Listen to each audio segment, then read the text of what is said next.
Bus station જે આને bus station કહેવાય, ડેપો ના મિની ડેપો બધે સેલંબા જેવું અહીંયા આપણે બનાવવાનું, ડેડિયાપાડાથી થોડું નાનું, એટલે બહારની જે બસો આવે અંદર જાય અને પેલો ડ્રાઈવર અને કંડક્ટર ને ચા પાણી કરી શકે, આરામ કરવો હોય અડધો એ પ્રકારની બધી સુવિધા હોય એમાં. તો બધી નક્કી થઈ ગયું. આ જિલ્લા પંચાયત વાળાએ આપણા ધારાસભ્ય બધા ભેગા થઈ શોપિંગ બનાવવાના, રાજપાડી શોપિંગ, અહીંયા શોપિંગ, બીજા અલગ અલગ સારા બી કામો લીધા છે, એને આવકારે છે. પણ આ બધા શોપિંગોની શું દુકાનો કામ બીજી જગ્યાએ વેપારી ના બનાવી શકે? શોપિંગ બનાવી તો કોઈ બી જગ્યાએ શોપિંગ બની શકે છે. હવે બસ સ્ટેશન ક્યાં બનાવશો તમે? હવે નેત્રંગમાં બસ સ્ટેશન નેત્રંગ લોકો પૂછશે અહીંના બધા આગેવાનોને,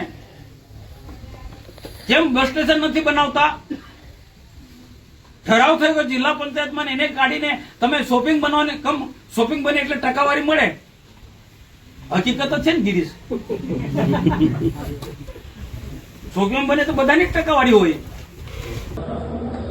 ગુજરાતની અંદર ગામથી લઈને ગાંધીનગર શહેરથી લઈને સચિવાલય સુધી ભ્રષ્ટાચારમાં ગરાડૂબ ભાજપાના કૌભાંડો, એના કારનામા અને લૂંટનો કારોબારથી સમગ્ર ગુજરાત વાકેફ છે. પણ હવે તો ભાજપાના નેતાઓ જ એટલે કે ભાજપાના વરિષ્ઠ સાંસદ અને પૂર્વ કેન્દ્રીય મંત્રી ફરી એક વખત એમના જ પક્ષની પોલમ પોલ કઈ ચાલી રહી છે, કેવી રીતે કાન કૌભાંડ અને કટકી થઈ રહી છે એનું એક વધુ ઉદાહરણ એમને પ્રજા સમક્ષ મૂક્યું છે. અને એ કાર્યક્રમની અંદર સ્પષ્ટ કે છે, નેત્રંગની અંદર સાંસદશ્રી કહી રહ્યા છે કે કઈ રીતે કમિશન નક્કી થાય છે, કટકી કેવી રીતે લેવાની છે, શોપિંગ સેન્ટર બનશે એમાં પ્રજાનું ભલું નથી બસ સ્ટેન્ડની જગ્યાએ.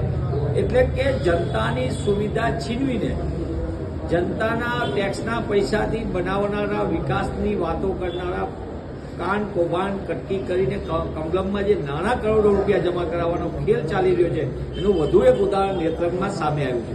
આ દર્શાવે છે, કોંગ્રેસ પક્ષ તો વારંવાર કહ્યું છે, પણ હવે તો ભ્રષ્ટાચાર ગળાડૂબ થઈ ગયો છે એટલી હદે કે સરકારમાં ભ્રષ્ટાચારમાં ગળાડૂબ સરકારના પાપે આજે એમના જ પક્ષના વરિષ્ઠ આગેવાનો કહી રહ્યા છે કે ગુજરાતમાં બે રોકટોક ભ્રષ્ટાચાર અને લૂંટનો કારોબાર ચાલે.